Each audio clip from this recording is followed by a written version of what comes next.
Hey, H-Show here. I've had some people ask me kind of like this Flicker Strike potion charge thing that I've been running. So I just wanted to kind of give an overview of the interaction. No means am I going to make a build guide for this. You know, if someone else wants to do it, feel free to go ahead and do it. But there's other like Shadowrun builds out there with Shadow Cascade that are like a lot stronger for a single target. But this was, I just want to have some fun basically blinking around the map. So this is kind of what I just settled on. We're utilizing the tier 7 prefix. So you could get a tier 8. I wanted tier 7 just because I want to use Jungle Queens for all the potions.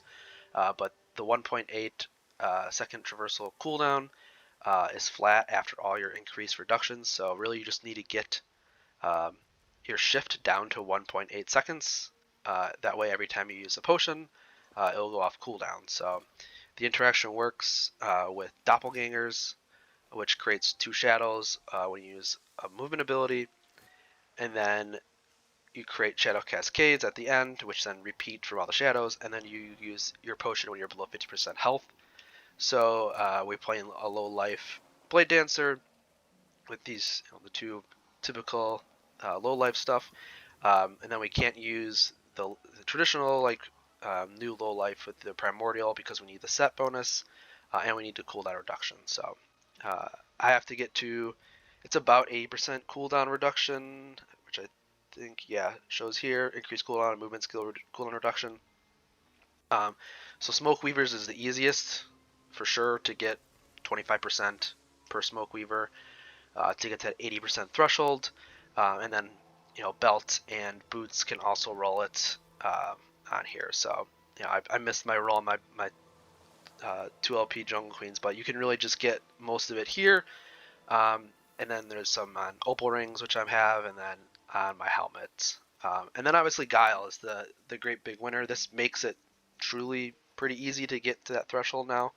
I got a lucky roll, but really any Guile conversion will help get you down to that threshold by any means, really. So, I can invest more into Guile and then, put red rings in here or get a better base or even just upgrade my boots and my belt, which then just allows other flexibility. So that's really the concept. It's using shift with potion charges, and then the enchant on the idols for a chance to not consume potion charges on use. These can roll up to 10%. So with the Ocular Altar, you get 40%.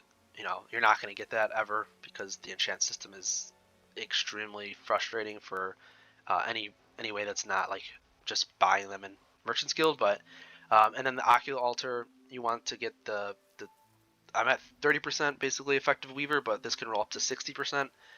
So theoretically, you can have like 65-ish% chance to not consume potions.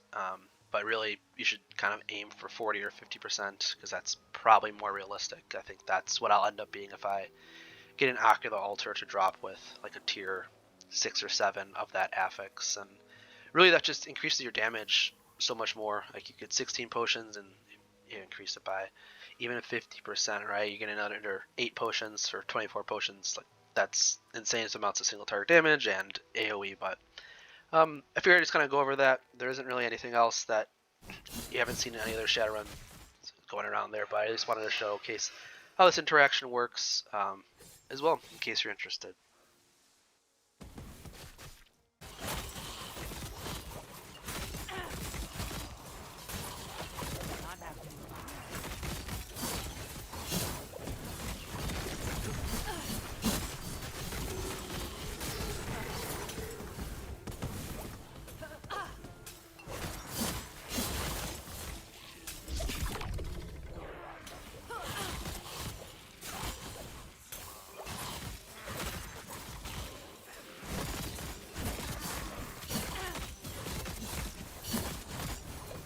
Not happening.